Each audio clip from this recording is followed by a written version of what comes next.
ಮಕ್ಕಳ ಎಲ್ಲ ನಾವು ಭಾಗ್ಯಶಿಲ್ಪಿಗಳ ಪಾಠ ನೋಡಿದ್ವಿ ಅಲ್ವಾ? ಭಾಗ್ಯಶಿಲ್ಪಿಗಳ ಪಾಠದಲ್ಲಿ ಇಬ್ಬರು ಮಹಾನ್ ವ್ಯಕ್ತಿಗಳ ಬಗ್ಗೆ ಪರಿಚಯ ಮಾಡಿಕೊಡ್ತಕ್ಕಂಥ ಪ್ರಯತ್ನ ನಮ್ಮ ಪಠ್ಯಪುಸ್ತಕ ರಚನಾ ಸಮಿತಿ ಮಾಡಿದ್ದೆ. ಅದರ ಜೊತೆಗೆ ವಿಶ್ವೇಶ್ವರಯ್ಯ ಬಗ್ಗೆ ಬರೆದಿದ್ದಾರೋ ಅವರ ಹೆಸರೇನು? ಬರೆದಿರ್ತಕ್ಕಂಥ ವಿಶ್ವೇಶ್ವರಯ್ಯ ಬಗ್ಗೆ, ಜೊತೆಗೆ ಸಮಿತಿ ಸಂಘ ಮಾಡಿರ್ತಕ್ಕಂಥ ನಾಲ್ವಡಿ ಕೃಷ್ಣರಾಜ ಬಗ್ಗೆ ನೋಡಿದ್ವಿ.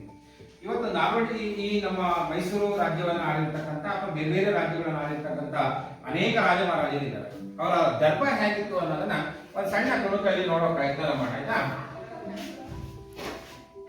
ನೋಡಿ, ರಾಜ ಮಹಾರಾಜರ ಓಲಗ ಒಡ್ಡೋಲಗ ಅಂತ ಹೇಳಿ ಕರೀತಾರೆ. ವಿಶೇಷ ಸಂದರ್ಭದಲ್ಲಿ ಮಾತ್ರ ಮಾಡ್ತಾರೆ.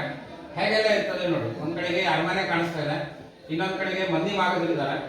ಈಗ ರಾಜ ಒಳಗೆ ಬರ್ತಾ ಇದ್ದಾರೆ, ಅವರು ಸಿಂಹಾಸನದಲ್ಲಿ ಕೂತಿದ್ದಾರೆ.